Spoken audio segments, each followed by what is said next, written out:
So I'm finally here to give you the macerated edible gum recipe.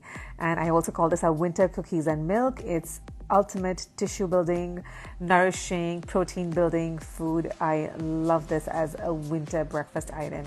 The first thing you need is water chestnut flour, available in Indian grocery stores as well as other places. Edible gum, this is what it looks like.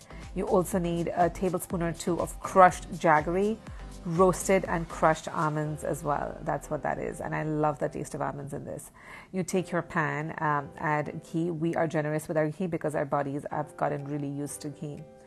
And then you take your edible gum, which I love to see how that pops in this ghee. So as you take it on low flame, very important, don't go too high, you're going to burn this. And you just watch these little things pop to life.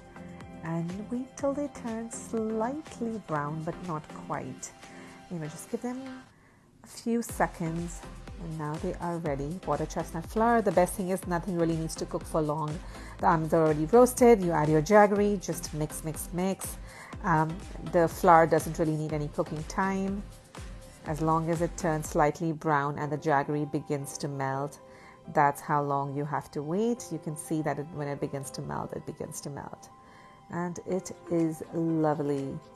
I have one last ingredient which I love adding to this, which is about half a little bit of dried ginger powder, and that is a must. That's what really adds that spunk that you need in the winter.